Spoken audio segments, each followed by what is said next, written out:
Welcome back to the channel. So in this video today, we're going to be doing live commentary of a tournament I just had this past weekend. It was a 4.5 to a 5.0 tournament.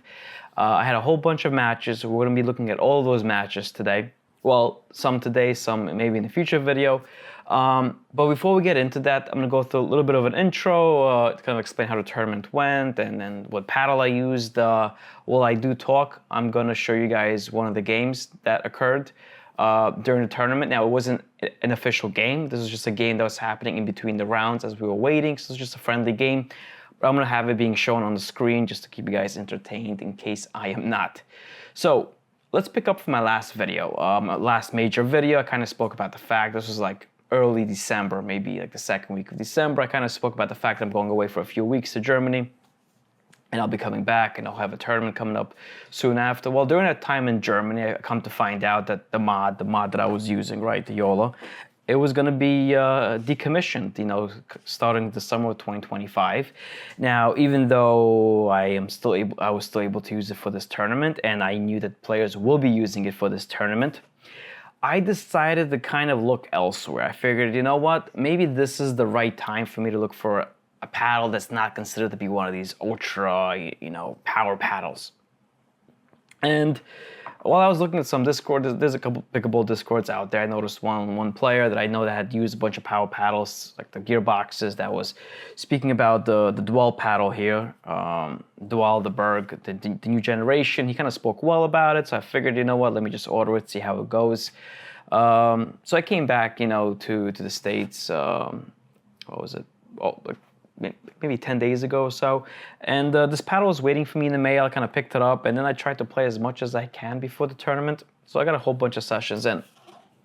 And yeah, to be honest, going into this tournament, I did not feel most confident because I only had, maybe I played 6 times with this paddle, maybe for a total of like 10 to 12 hours, and here's the thing, it's a great paddle, but it's not the mod, okay? The mod gives you that trampoline effect that you get so used to, that insane amount of countering power. You do not get this with this sort of paddle here. The Dual is still a great paddle, but in terms of countering, you have to really adjust your mechanics when you're hitting it to try to come anywhere close to the amount of power that's being delivered by the mod.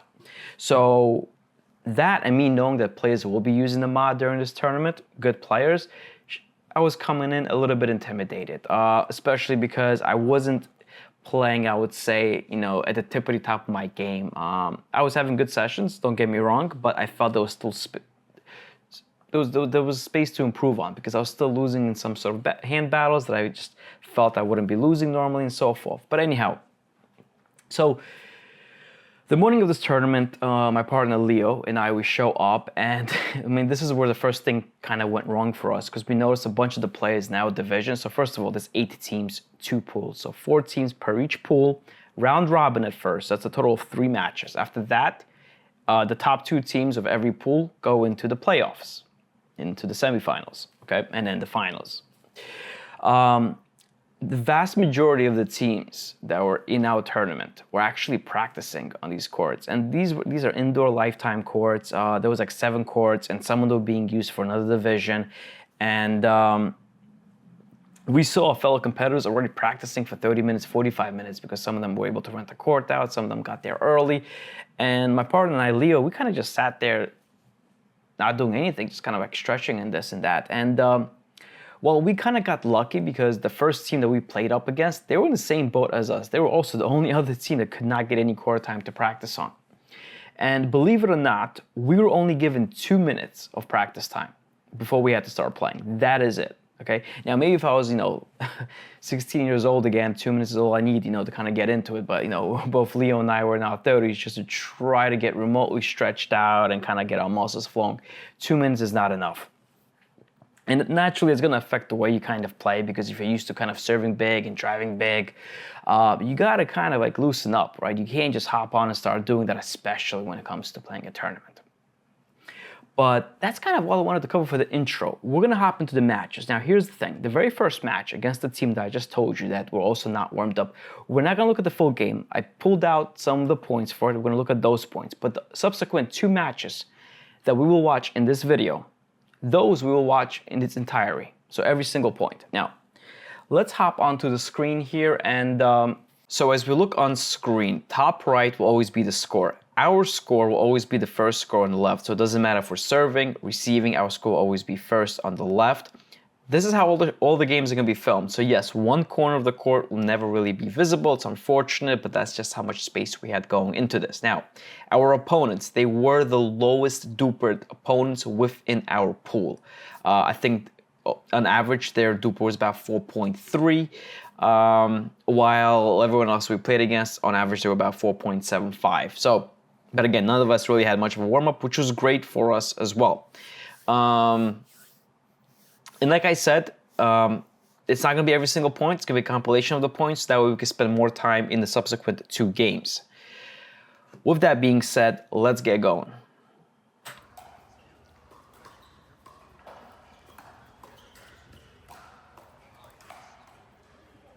Let's take a quick look at that. I think we actually ended up getting, as I kind of back it up here, it looks like we end up getting 2 chicken wings on the very first point, back to back. That was one on him and one on him as well, to get us that first point, which is always good.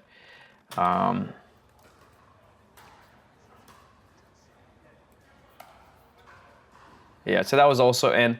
It wasn't caught on camera though because it's off camera. But so one advantage I have, or anyone has, whenever you play against people you normally never play against, is that some things that might typically not work for me against people that I play with, I can bring those out into a competition because, for example, I love that down the line backhand, but if I play against anybody that normally plays against me, they know that shot is very comfortable for me. I love drilling it, and because of that, it's not that effective. They're always going to be looking to cover that if I have that open backhand. These 2 players, they never really played against me ever. So they're going to leave it open. They're not going to be covering the line, especially of someone's backhand. So I do like to pull those type of shots out that I normally would not do anymore.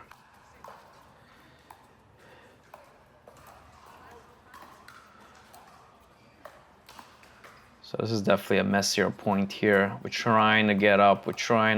That's a good reset.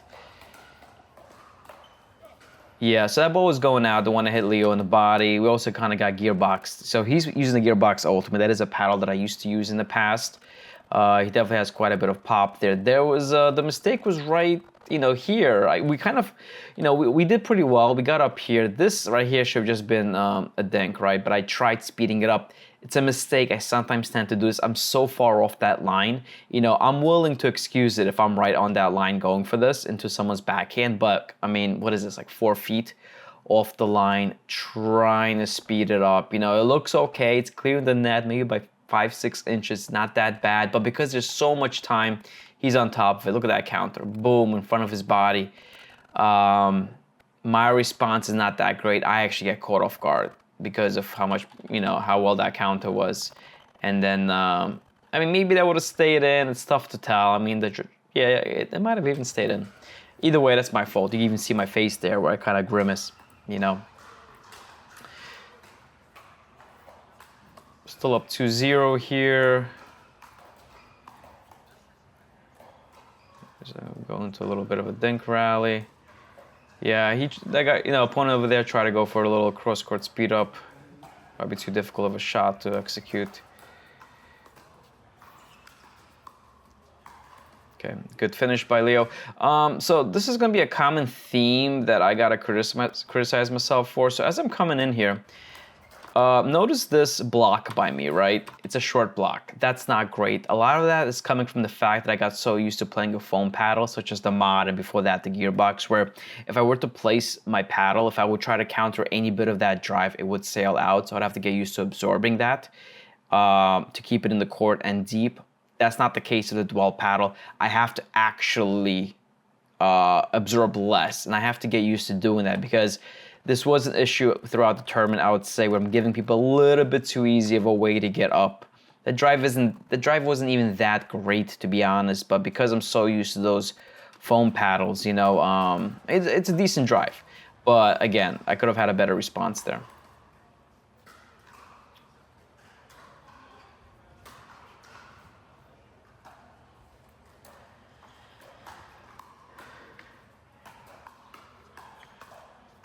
Okay, so a few things I want to talk about at this point. First of all, the weak ass serves by my end, right? Let's look at my serve again. If you guys have been watching my last couple videos on this channel, you know that I've kind of improved my serves tremendously from a few months ago. I've also implemented a very strong drive. Because we had no warm up and because I wasn't comfortable just serving big and driving big, I kind of resorted to my previous antics of serving weaker, just more consistently, and also dropping all my thirds, not driving them, which is unfortunate because I do have a very strong serve and a very strong third shot drive.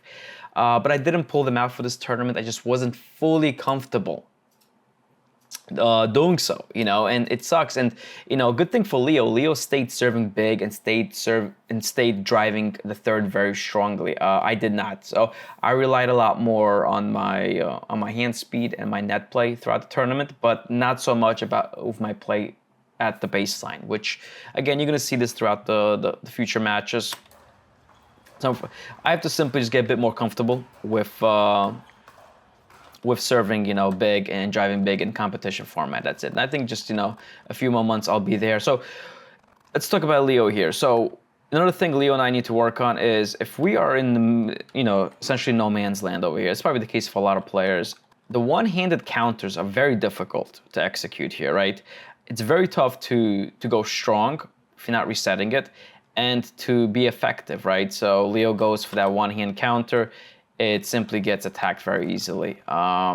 We've got to begin either resetting a lot more of those or using two hands to drive through it. You see the pros very often use two hands in that zone to get enough on that ball because it is difficult. It is difficult to really punch through with one arm.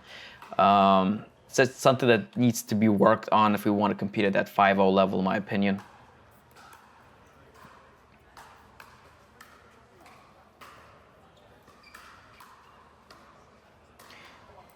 Nine one. So at that point in the match, I told Leo a couple times. So even though some of these were cut off, but I told Leo, I'm like, listen, if we just go up to the net and just dink for a little bit, we should also win a lot of these points quite easily. Especially against the man using the Gearbox Pro Ultimate, because I use that paddle in the past. I know how difficult it is to stay in a dink rally. You really got to be on top of the ball to make sure you don't pop it up. So we had that option of just trying to play a little soft, try to dink it a bit more. Leo prefers to kind of, go head first and try to speed everything up, but it worked out perfectly fine this match here. I mean, we're up 9-3 here. That was a good finish by them there. I think there was also a weak block by one of us in that rally.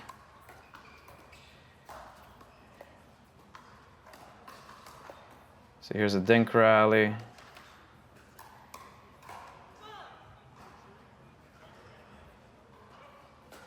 It's 9-5, so they've put together a few points here. So go for a drop. That misses. So you do see me trying to play that soft game when I'm first coming up, right? I'm not really speeding it up with the first or second ball yet. Just because I'm seeing that I do apply enough pressure with my dinks against them. So even there, I'm not even driving that. I'm just, just trying to play it soft. Leo goes for the aggression there, but it pays off, and we end up winning that match 11-5. I know it clicks off to 11-4 there, but that was just a mistake in the editing process. Where was that? Where did it just click off here? Yeah. So that's supposed to be 11-5 up there. And that was our first match, taking it at 11-5. Okay, so 1-0 so far. This is our second match. This is against Will and Cliff. Now, in the intro, you saw us play an exhibition game against them. You're going to see how different this game is going to look to that game, because in that game, all four of us are playing way more relaxed. We're hitting the ball harder, especially my end. You're going to see how much less I put on my serves and the fact I never drive in this particular matchup. So that's really going to stick out. That's kind of a good comparison, but let's get going. It's 0-0. Looks like our side is serving first. Probably I am serving first. Yep.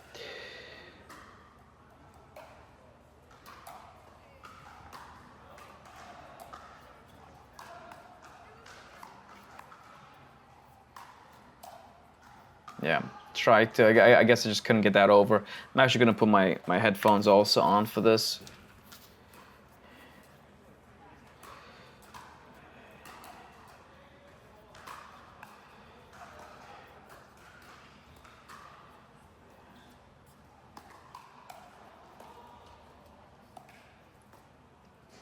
All right, we got that. A little bit lucky.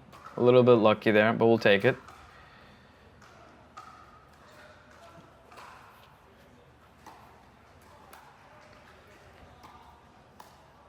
Nice spot.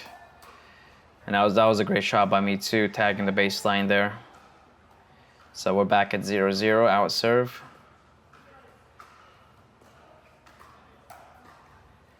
It's a good deep serve though. Oof. I think that one was definitely gonna be sailing out. I noticed this tendency here when I speed up going in.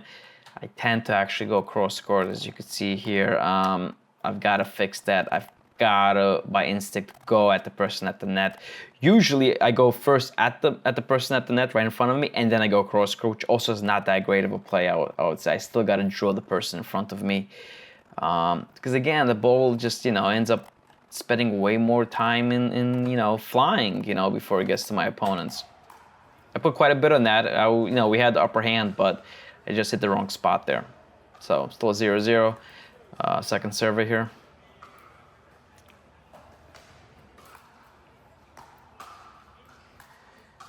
There we go. Leo went for a big drive there, paid off the tape, but we'll take it. I think even if it didn't hit the tape, that might have been enough to seal the point. It's a good serve. Great reset.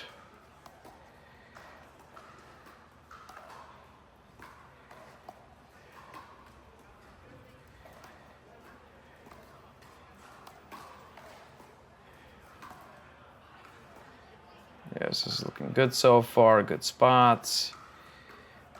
Okay, that was another net court. That's a second net court.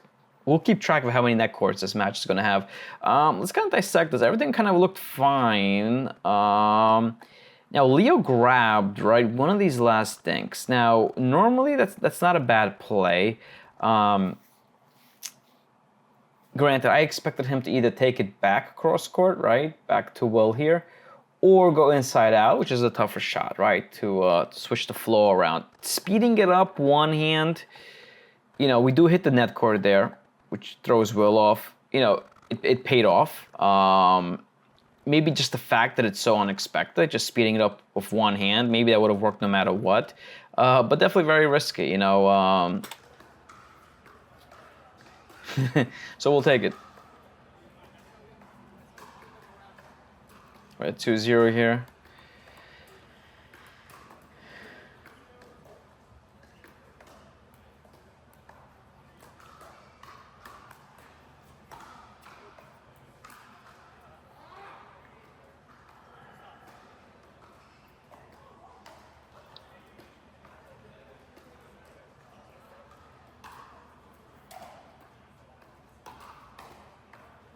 Short block by me, not that great. Ooh, and then a little floater that Will got a little too happy on. So if you look, so Will's using the mod TA here, the YOLO mod TA. His partner Cliff is using the ESQ. That's the same paddle that Leo is using.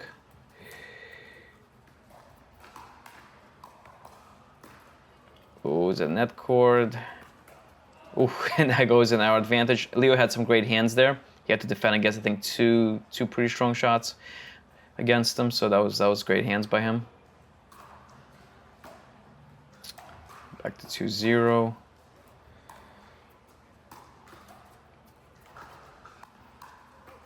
Yep.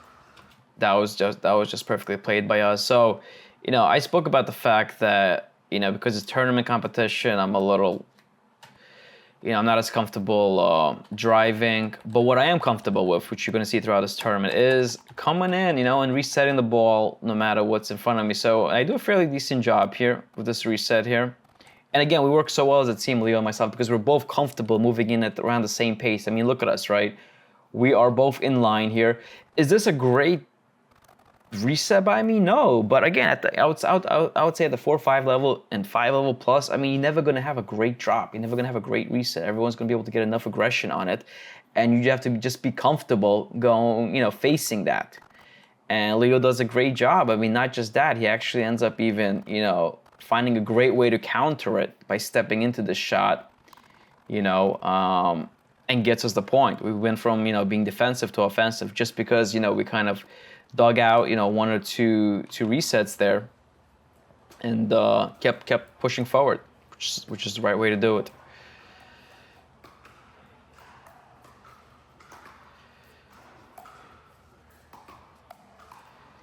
And that's another point for us, you know. So that was, you know, if it was a record game, this would 100% have been a drive by me. Was it this particular point? Yeah. That was weak enough. No, that was slow enough for me to typically drive it. But even then, you see, Leo trusted me. Leo's at the net already. He puts a lot more pressure by doing that. We've practiced a lot of that. That when one of us has that droppable or drivable ball, for the other one of us to rush the net already. It's a great drive. So Leo's already up there. Oh wow, look at this. Look at this. There's another net court. I mean, pretty insane actually. Let's back that up a little bit and see here. Look at this. First of all, what I'm talking about, watch this. I'm getting ready to drop this. Look at this. Look at Leo. Leo's way ahead already. Look at this. Right? So again, we put in time to practice with one another. This is great, you know. This makes both of us so much more effective on the court. The fact that Leo's trusting the fact that I'm going to drop it effectively enough that he's not going to get smashed in the face. Now Leo's up there, you know. I'm still a few feet behind, but that's okay. I hate to hit that shot, you know. I mean, this was a crazy get by me. I mean, look at this. You know, my guy almost did an army crawl there. Look at this. Look at this. Oof. By the tip of my paddle. And I mean, that's insane. I mean, I even laugh about it.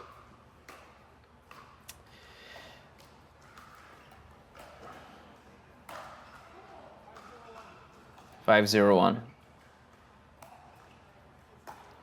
See, that could be a drive right there, but I went for a drop. You know, we'll take it. You know, that's the second time Cliff had to deal with that, you know, backhand overhead spot. I guess it's a weird shot, you know, to be hitting. 6-0. I think 6-0 for a server. Obviously, we're feeling good at this point. A couple points did go our way, obviously, with the net courts, but we're still playing pretty well here. There's that backhand drive. So I finally decided to drive for the first time from the back, this time from my backhand side. And, you know, they get the point right off the bat.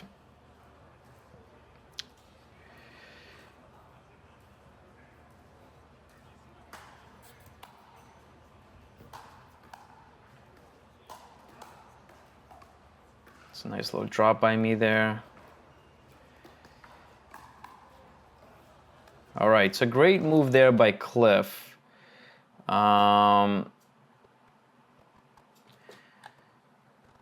So Leo's going for that one-handed speed up poke, right? Cliff just kind of, you know, bounced off to the side. They got his paddle out in front. Hit a great spot, you know. Leo kind of tried replicating a similar movement there, but you know, Cliff was prepared for that. It was a good little counter there. Again, Leo, we might have to either swap that one-handed backhand speed up or change it around. Leo's got actually a two-handed backhand, so I actually feel like maybe a two-handed backhand speed up could be way more effective there. That's what I normally do. So this is going to be an issue also, I would say, throughout this tournament. I need to kind of rework this. So what is it? So this right here, yeah. This is a ball that you could earn pretty easily, in my opinion. If Will was a bit better placed, he actually almost seemingly mishits it because it hits so far low.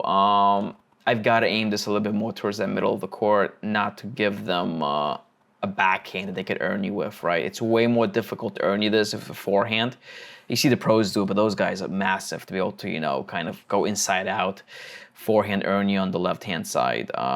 So I've got to scoot that over. I'll get punished, you know, by other players that are able to cover that much more court with one jump.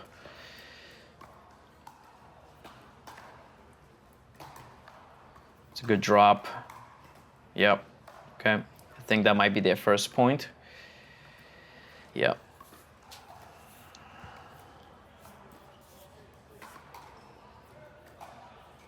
And, you know, when it rains, it pours, as they say. So there's their second point.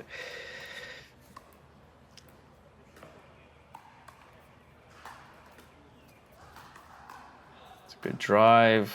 Ooh, and just...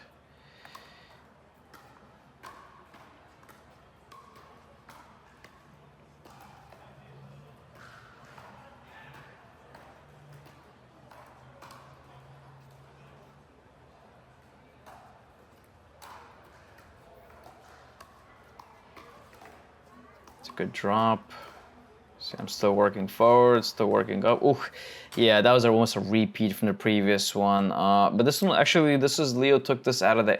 Leo sped this up out of the air, right? So let's see this. Yeah, it's... Yeah. So Leo went for a flick here. It's a good flick to actually take. Nothing wrong with it. The only thing is that Cliff is ready for it. That's it. That's all there is to it. So, you know, if I see my opponent pulling this on me again, if I was Leo, I would recognize, okay, this pattern is my opponent knows about it. So I might have to just switch it moving forward. This is very, look, it's very, very similar to how it looked like last time. So, and you can tell that Cliff is really already scooting over. So he just, you know, remember what happened last time. He just got ready for it.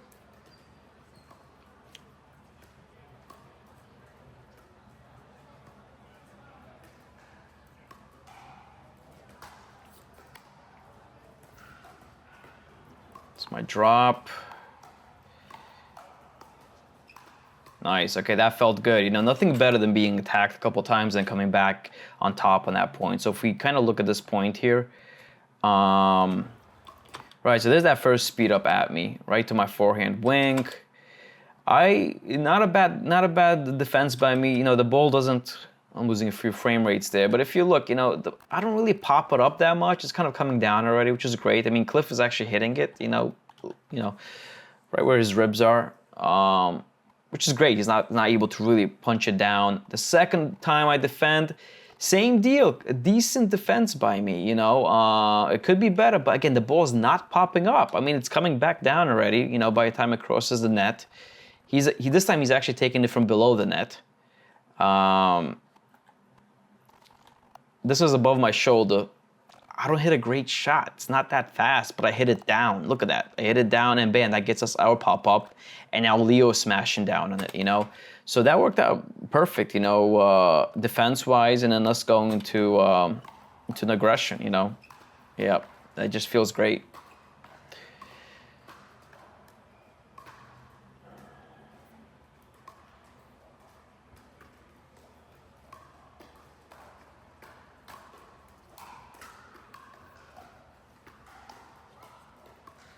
It's a great reset.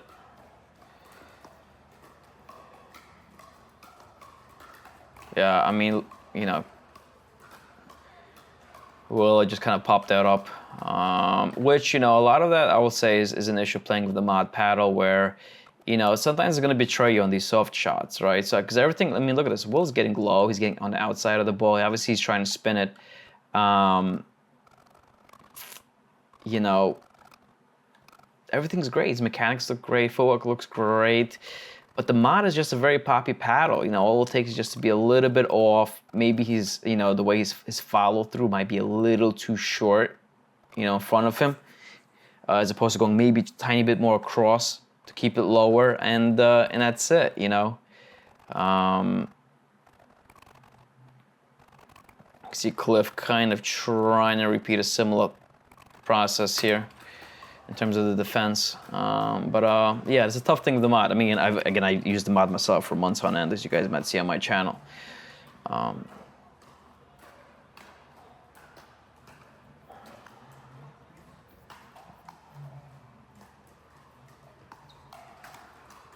Yep. I mean, so if I was, at this point, if I was Will, I mean, it is 9-2, a little late, but at this point, you know, I should never be seeing that speed up ever again. You know, this is the second time very close to one another where, you know, I'm coming up, you know, right here. I'm clearly just ready for it, right? So you see me make a split step going into this. So I'm making a split step. And I'm just, you know, here's the thing. I'm not catching the ball that early in front of me. I'm not. You know, I'm catching it almost right here in line on my shoulder. But because of my fork, because I'm so balanced, my legs are bent, and I'm tossing my weight towards the net no matter what. I I mean, I moved it towards my left foot there. It's enough to put enough power on it, you know, and so this is actually also the issue I said before, where sometimes when I attack, I go cross court right away. This is an example of it, you know. It worked out this time. It went towards Cliff's backhand. You can see the miss hit here, a little close, too close to the grip here. I got to pound that forward towards my opponent. I've got to work on fixing that. Great finish by Leo, though. Because that's also a very recognizable pattern. If people are always going to expect me to put away balls going through that middle cross, it's going to be very expected. Wow, look at that drop. Yeah, Cliff misses that. I think part of the, you know, what ended up helping me here, let me just verify this. Yeah, so I think there's actually, so I think Cliff actually slices this ball, which is why I get this nasty drop, right? You hear it all the time from those channels from the pros where like they stopped slicing their returns, even though I do it myself. Because if someone's gonna spin off it, they get so much more spin off that shot. And that's what happens here, you know? And look how far off I am. I'm almost outside the whole facility when I'm hitting this drop. Look at this drop. Ooh, it's just tough. And look at the pressure that Leo is applying. Again, we practiced this, you know, one of us crashing in. Look at Leo. Leo's flying in. So Cliff, I mean, Will is preparing to deal with this ball off the bounce. He recognizes the amount of spin coming off it. He also sees Leo just rushing in, looking to cover that middle too, you know. That puts extra pressure on him. He can't just take it cross court. He's got to take it really far out cross court, otherwise Leo's going to be ready for it. You know, and it causes him to make a mistake. It doesn't help that he has the mod also that's not going to allow him to play as soft in all circumstances.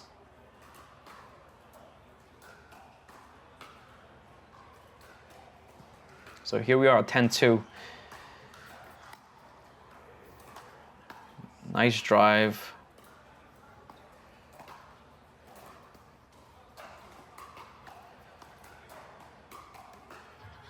And there you go. And that's our second game that we took. It was a good game. You know, we had very little errors from outside.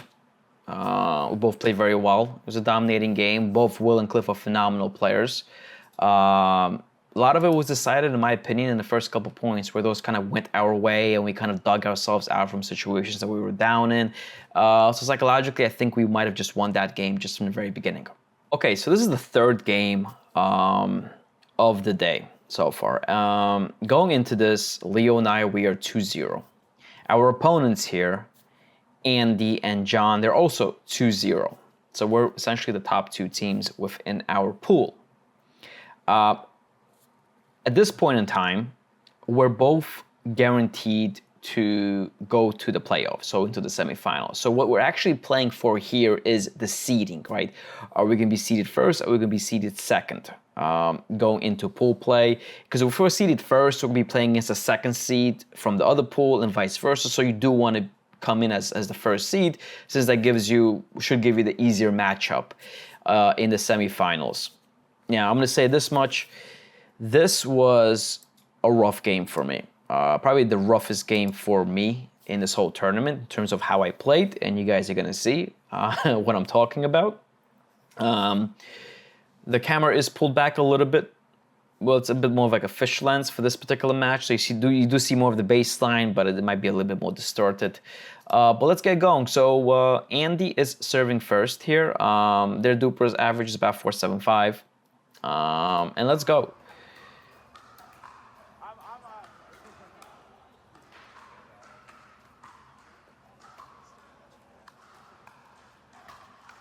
Okay, just a little quick point by them, but that was all good. Up 1-0.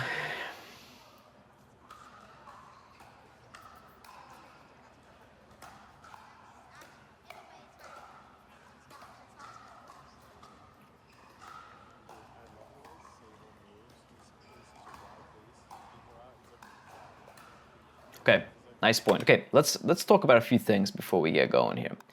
Going into this match, we had a chance to watch Andy and Jon play. So one thing that we noticed is that they are not as comfortable rushing the net as, let's say, we are, right? They're looking for that perfect drop or perfect reset to make that happen, right? Especially Jon. And our goal is, okay, we get to the net. Let's make sure we take as many balls out of the air as possible, just so we have that pressure on them. So, because if we let it bounce, they're more likely to make their way up. But if we're always looking like we're hitting it out of the air, they're going to be staying back. So we just do that until we get a pop-up, right?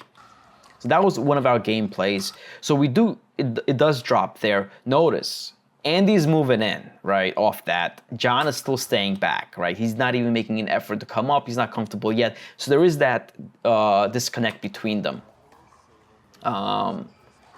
Again, they're still staying back even after all of this. And ultimately, it's hard to win the point from the back, obviously, right? At some point, your drop is going to end up being too short in the net, or it's going to be too high and it gets put away. So we're 0-1 here.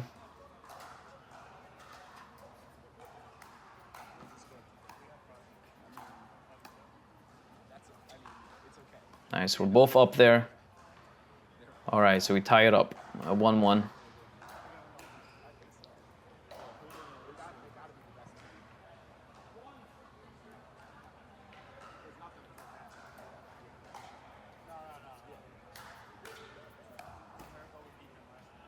All right, so that's great. So I love pulling something like this if I can, right from the very beginning, because it's one of those things like first impressions matter.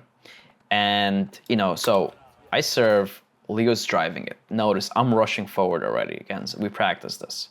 Look at me. I'm not just rushing forward into up the line here. I'm rushing middle, right? I'm actually, my foot's practically on the middle here. I'm looking to get as big as possible, right? I make one step, second step. Am I hitting it from way below the net? Sure, I am doing that. But I get a good enough execution, honestly, right? I don't pop it up. I put enough spin on the ball.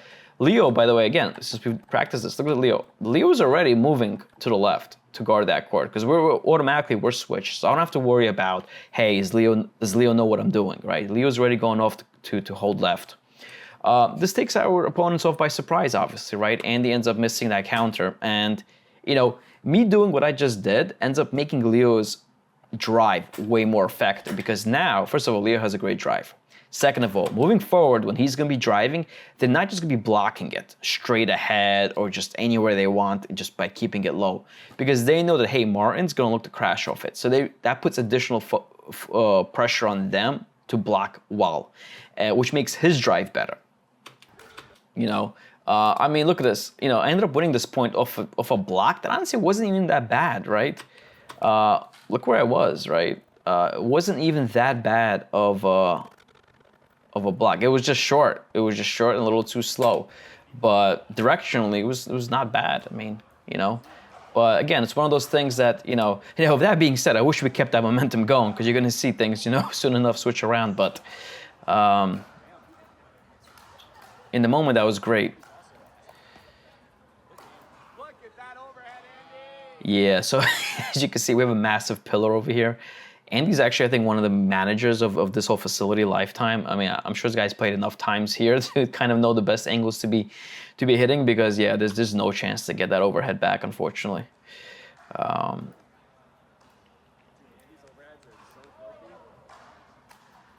at that serve by Leo.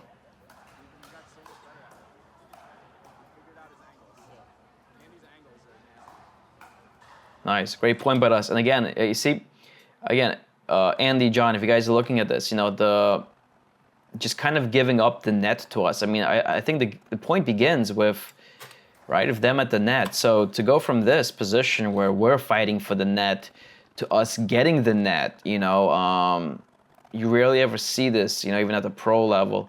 I guess you kind of have to back up from this point here.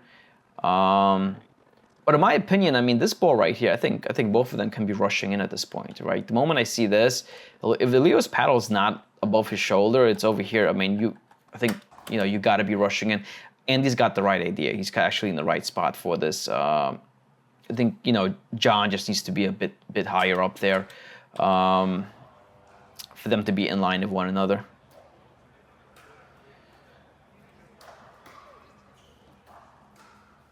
It's 3-1 us. I mean, so far so good, right?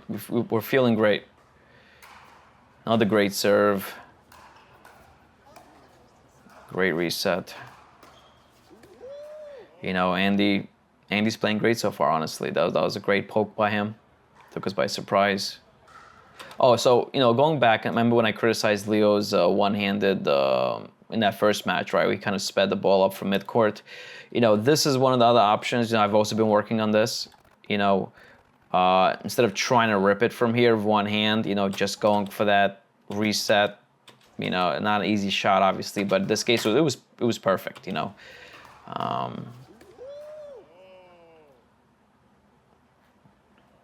Okay, so I mean, we're still up 3-1. Their first server here.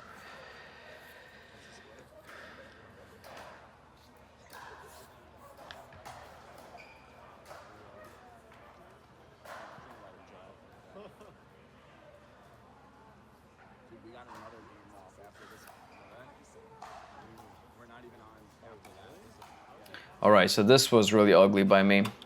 You can see me shake my head here. So normally speaking, when I get this ball here, I kind of hook it to this left corner, especially because, you know, a lot of players tend to move towards the middle when they come in from the right hand side. So it's an effective shot, but I end up somehow mishitting it or something because it just goes way higher than it should be. It should be like 2-3 inches above the net, not 3 feet. So yeah, that was bad. That was just really bad.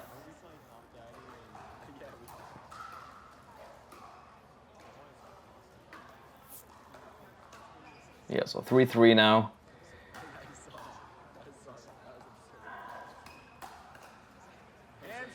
You know, Andy's doing phenomenal so far. You know, I feel like, yeah, he got a few good counters on us. He had that overhead on us. I think at this point, we should have started going more to Jon. Clearly, Andy's doing great, you know, and this is actually one of the advantages. If you would have a coach on the side, you'd be able to pick up on this right off the bat, right? Because right now, it's so obvious that Andy's hot. He's just doing really well.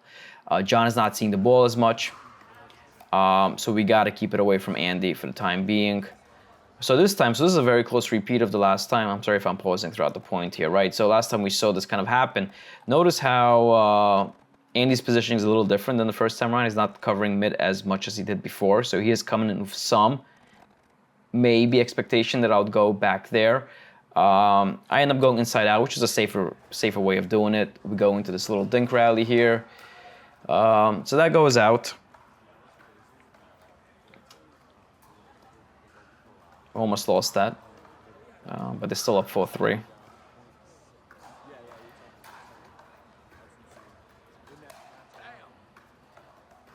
Good hands by Andy there.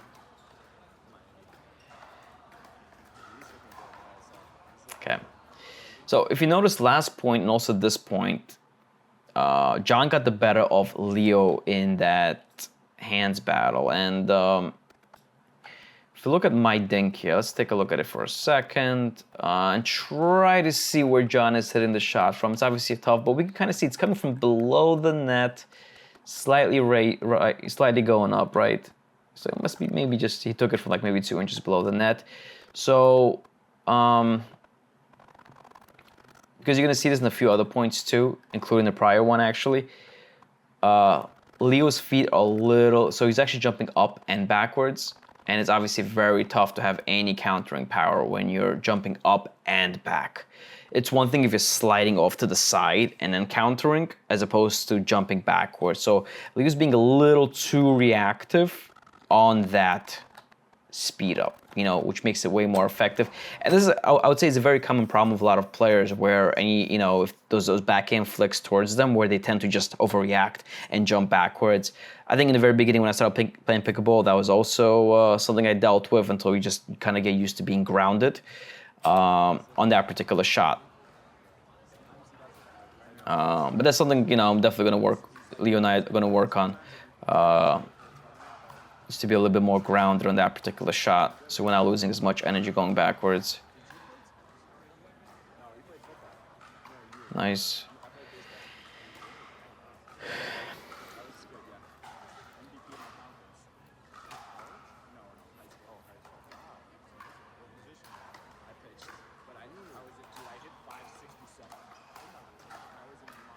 Nice. Okay. So I played all that perfect until the very end. So if we look at what's going on here, right? Leo's going for that drive. I'm walking forward, but I'm still walking. Take this one out of the air, which I think, in my opinion, is obviously the right play. I'm being aggressive off it too. Place it perfectly. This shot, I reset it perfectly. That's also a good spot to reset it from. Look at Leo. Leo went from being behind me to now being in front of me, so we're having a lot of harmony in this point. This ball, now this is where I make, actually, this is my mistake here. This is I can attack off this ball, right? I could easily roll or flick off this ball. I've got all of this available to myself. I've got a lot of options. I elect to try to soften it up, go back cross court, get into that soft game with Andy. And now this is a pop-up. Look at this ball, my goodness. We get lucky, you know.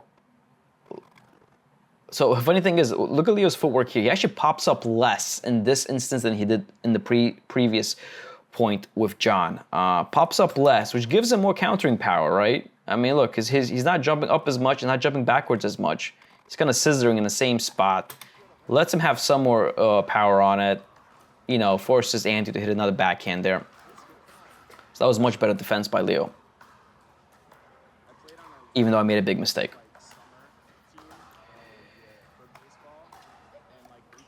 Look at that reset.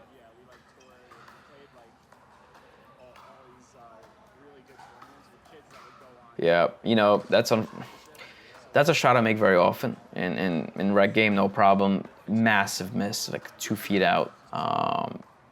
Yeah, I'm not even gonna replay that. That's just bad.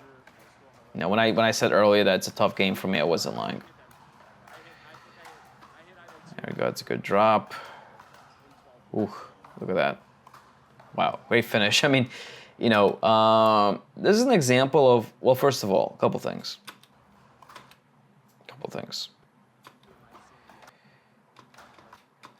I noticed a lot of players in this situation will turn around, right? Especially when someone in front of them has an overhead, they're like, oh, I'm just out of this point. You know, sure, majority of the time the point is over, but you know, notice me, I'm split stepping into this shot, right? I'm prepared for it. My paddle could maybe be a little lower to defend against it, but honestly, it's in a fine spot because I'm also expecting maybe a ball at the waist level if he's going to overhit a little deeper. So it's at a fine spot, and you know, I do not jump backwards. My feet are basically grounded for the most part, right? A little bit of a pivot here. Honestly speaking, probably the ball itself pivoted my body with enough force. And what about this shot here? Was this all skill? Of course not. That was obviously luck in terms of how effective that block was, you know, but the fact that I stayed prepared for it, it paid off, you know? And stuff like that is massive, right? Just for the morale. I mean, even on screen, obviously, I'm happy about it. It's one of those things where like, your opponent's like, that should have been our point, you know? And the vast majority of the time, it is. So to be able to actually win it, it just feels great. That's my fault, bad drop. Leo trusted me on that drop. You see that? Leo is up there. Because the vast majority of the time, my drop is not going to be this bad. This should have been a drive, right? That's what I'm saying. You know, if I was a bit more comfortable going into this tournament, you know, this is a ball you drive on. This is a ball you drive on. Instead, I go for a drop. It's tough to drop from this far back, you know, especially against a player that leans in a lot and has a good flick. I mean, you know, I kind of set Leo up for the killing over there, unfortunately. It's 5-5.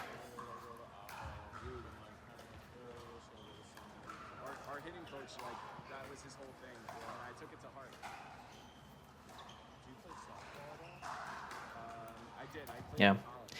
So I hits the line, unfortunately, and giving them 6-5. With a little bit of a replay here and take a look at it. Yeah, look at that. Ah. Yeah. Sucks. And the prior point, so that little hooking shot I talked about before, this is an example of actually using it. Jon's kind of coming in here. You know, I'm trying to take him off the court here, which I kind of do, and Jon elects to lob off it, which turns out to be the right play. I just couldn't whip it around. The wall is very close, by the way, so kind of where this camera is, one of the tripod legs is against that wall. I'm trying to think of how many feet it could be, you know, but maybe it's like 6 to 8 feet behind you. That's all you really have. You have a bit more space on the other side. So yeah, there's no way to run that down. You just didn't have the space to do that. So yeah, we're down. So we're down 6-5 here, right? And keep in mind that during these rounds here, until we get to the playoffs, so in this particular match, it's game up to 11, win by 1. That is it. There's no win by 2. So at this point, we're down 6-5. We know that if our opponents win 5 more points, we're done. So that is it. There's no 10-10, win by 2, and so forth. So we do have that pressure on us. And I'm not playing that great. You know, I'm feeling that.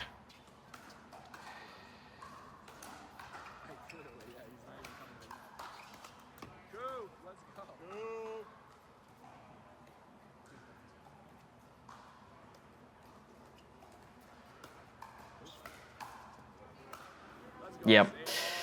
So let's look at this. This goes back to right, Leo being a little too reactive on his flick. So again, Jon is taking his ball, you know, fairly low below the net, right? Let's look at this. Yeah, so it's maybe, it's hard to obviously judge it, but let's say about a foot below the net, Jon is taking his flick. It's obviously going up quite a bit. Leo's just jumping up and backwards again, right? Getting caught right in the body, right? And which is obviously, you just give away all your energy here. He tries to recover, but that was a great finish by Jon also. So again, I think we have to just kind of drill that out with Leo so that stays a little bit more planted when it comes to the countering that body shot.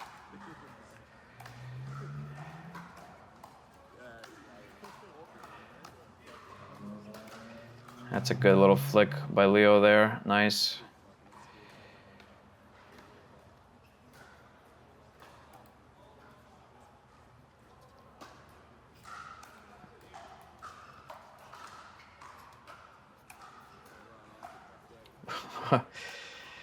Yeah, it's pretty crazy. I end up using Leo as a screen here. Look at this over here. Look at this. Use him as a screen, which is pretty fun. It worked pretty well, even at this camera angle. It took a little bit of time for that ball to get visible. All right, so, you know, we're down 5-7, we get the ball back. You know, even Leo's talking about getting a haircut there, practically.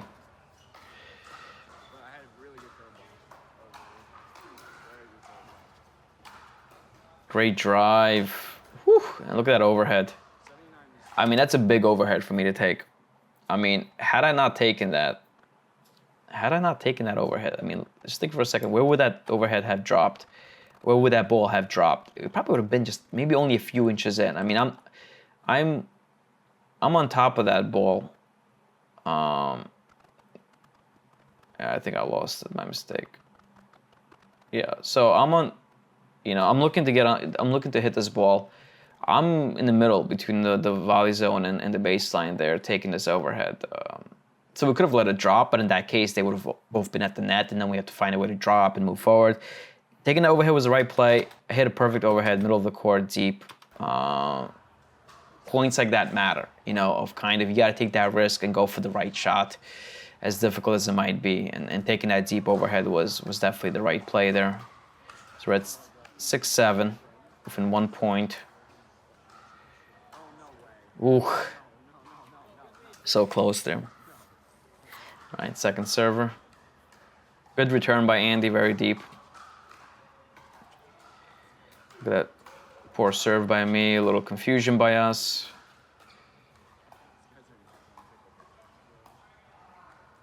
I think we get interrupted by someone else's ball.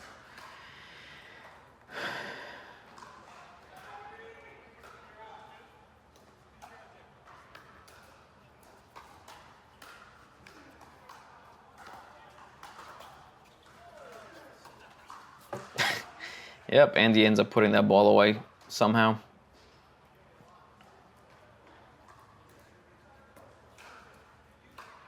So they get the ball back at 7-6.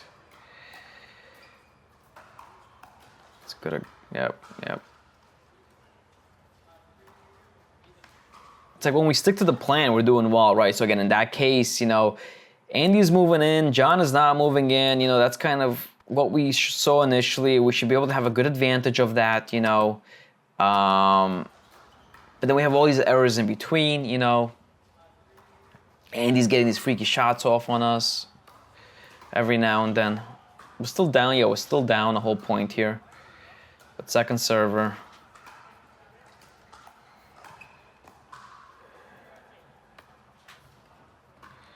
Got a little bit of a lucky inside out dink over there. So we get our serves back.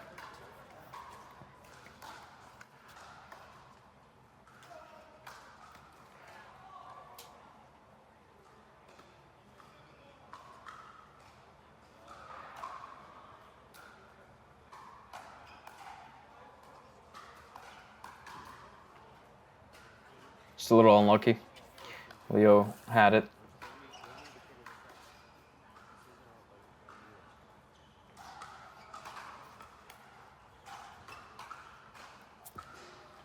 Great drive by Leo.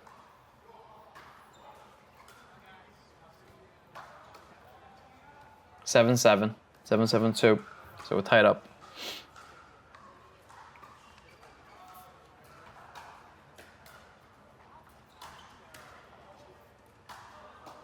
Yeah, a little wild in that one, but it's okay. So 7-7, side out.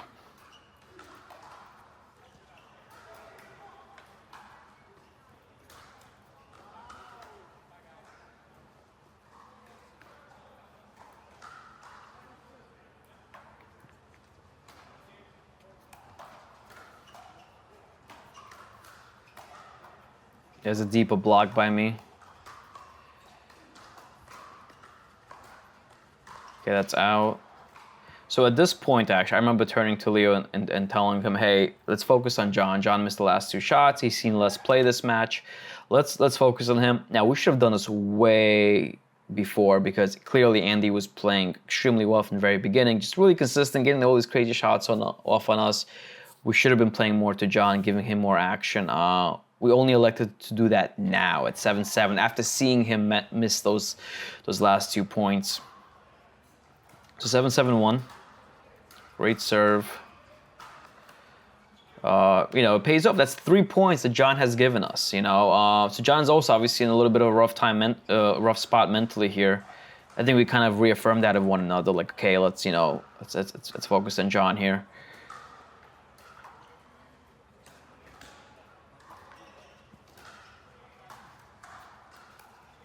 We get a little lucky there of the serve, you know.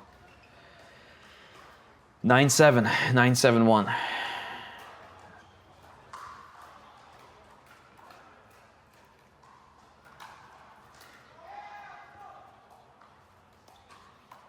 It's a great drop I had there. Oof. That was just a good point by everybody. No complaints.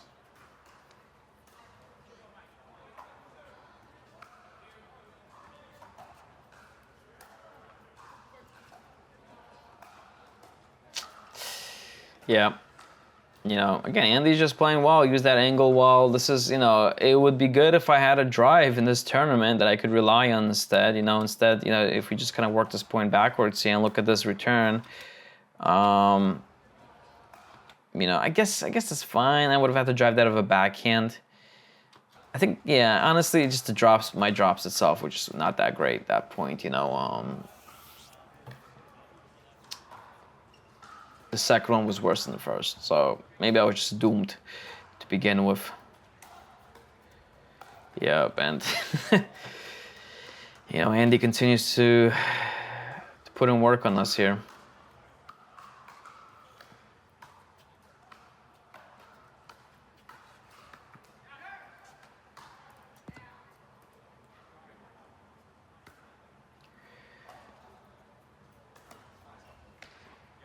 Jon gives us another free point here, and you could see Andy, you know, giving Jon assurance here, like, hey, don't worry about it. Obviously, I'm just guessing, you know, but you know, he's giving him assurance, you know, which is what a partner's supposed to do, right?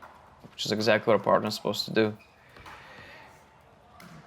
And then boom, you know, very next point, you know, Jon fucking nails it. Excuse my French there, but you know, that's actually my fault, you know, because I'm giving Jon all that confidence right back, you know. Right now, he's not doing, you know, he's not in a great spot, but After that drive, and I end up missing it. My goodness, look at that. Massive miss by me, not even close. And they're at 9-9 now, so that miss, I think, affected me so much that you're gonna see how bad I play the very next point.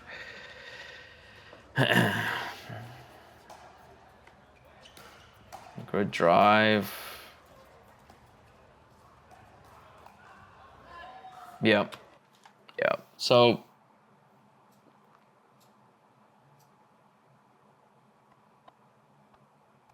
this shot here, most of the time I do a decent job going inside out. This time it goes so high, you know, that not only did he earn it and make it hit my mic there, and he made it look even better, but the ball was gonna go out no matter what. I mean, if you're just gonna back it up here, you know, that ball was sailing out. Him taking it as an earning is obviously still a smart idea there, since he could easily take it. That gives them so much to work with. You know, their morale is, you know, massive. I mean, you know, they feel great about it. Look at them. And rightfully so, you know, and that's just, you know, and all of that stems from the fact that Jon got that good drive on me, and I'm thinking in the back of my head, I'm like, my goodness, I just missed a drive, you know, at 9-9 or 8-9, whatever it was, you know, and I made that mistake to go along with it. So they got match point right now, okay? They've got match point on their hands right now.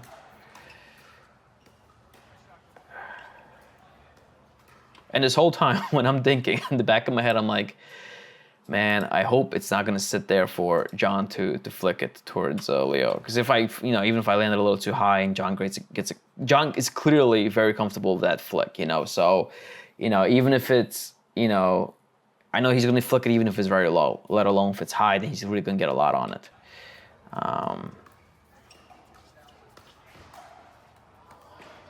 Yeah, we end up winning that point. You know, Jon gets a little bit too happy over there to go for the Ernie.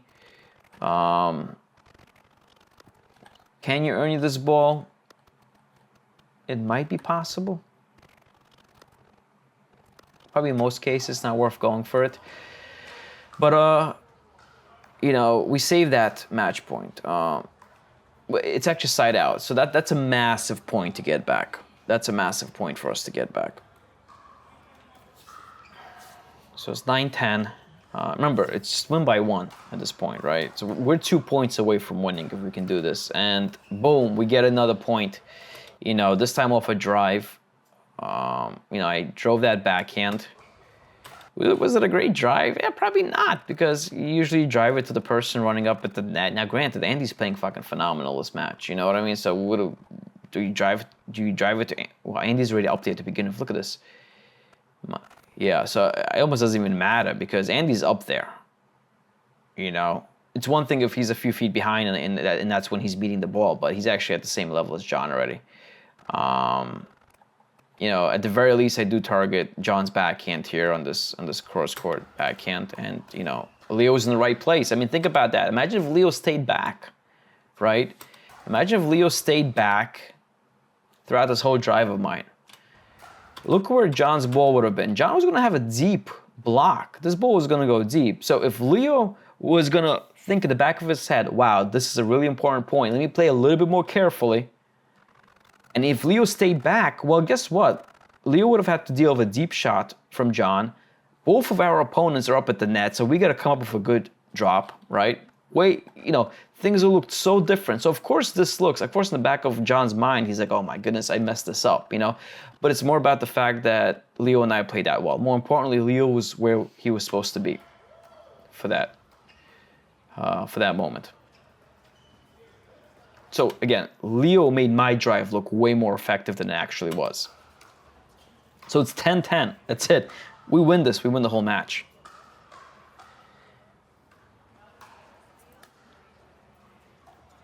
There's my drop.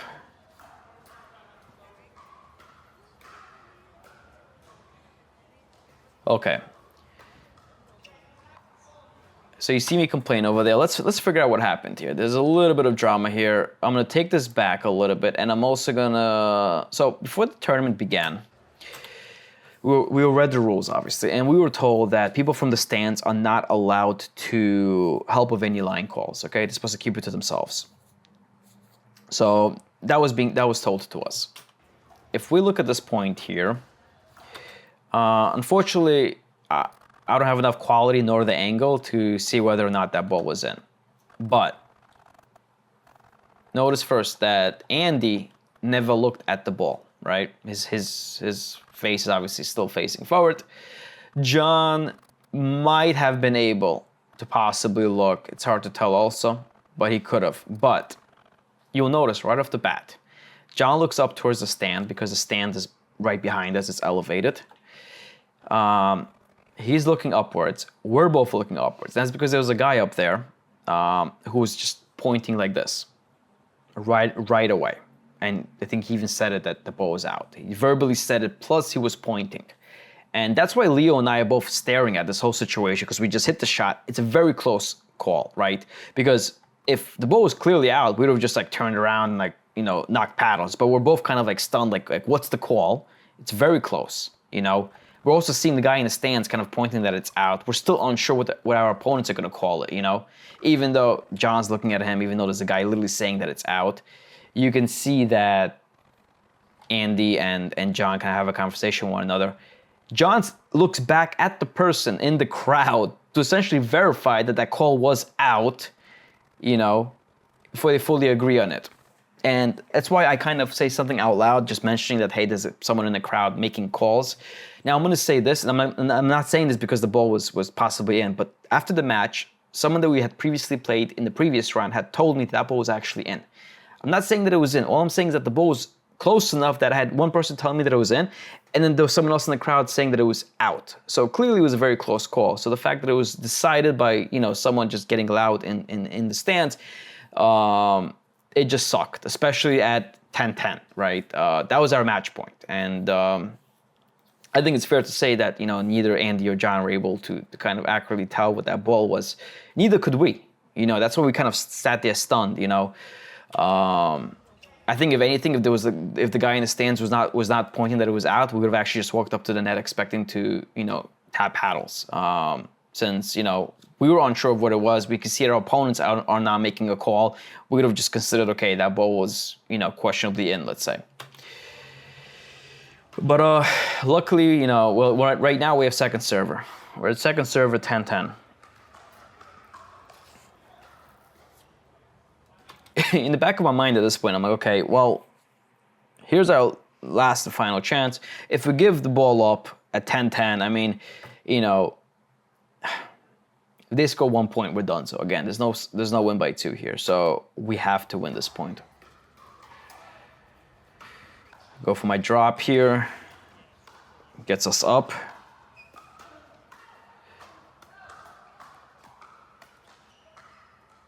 And we win. We win that point. 11-10. Great match. Very, very close. I mean, obviously, it could have gone either way. It could have gone either way for us. So we end up winning that. So out of our division, we end up going 3-0. Also putting us as the number 1 seed, coming out of, well, not division, but coming out of our pool. Andy and Jon, they end up having a record of 2-1. And then Will and Cliff have a record of 1-2. So that was a standing. But obviously out of our pool, it's Leo, myself, and Andy and Jon. Those are the only 2 teams that made it out of our pool. Obviously at this point, you know, Leo and I are extremely happy, especially in this particular game where, you know, I made some very loose errors I normally would not make, and we still kind of managed to kind of squeeze it through. Andy and Jon, obviously, were a great team. Again, going into this, they themselves were up 2-0, so they were also crushing it. They also were playing very well. But I can tell in this match, in the prior matches, that Leo and I had just had a lot of chemistry in terms of being where we're supposed to be, and that helped us, because if one of us was tentative in terms of being where we should be, you know, we would have had a much worse scoreline throughout these matches. But now we're in the semifinals, and since this video is already pretty long, you're not going to see the semifinals in this video. In a couple of days, you will see it though. And if we win that match, we go into the finals and we play for gold or silver. If we lose it, we then go towards playing for 3rd place. So in the very next video, you will see 2 matches. I'm not going to spoil how those go, but they're also going to be exciting matches to watch. If you enjoyed this video, if you have any tips, feedback for how I should handle the narration for the next 2 matches, I'll gladly take them. Just leave them in the comments below. But other than that, if you're still here, thank you so much for watching, and I'll see you guys soon.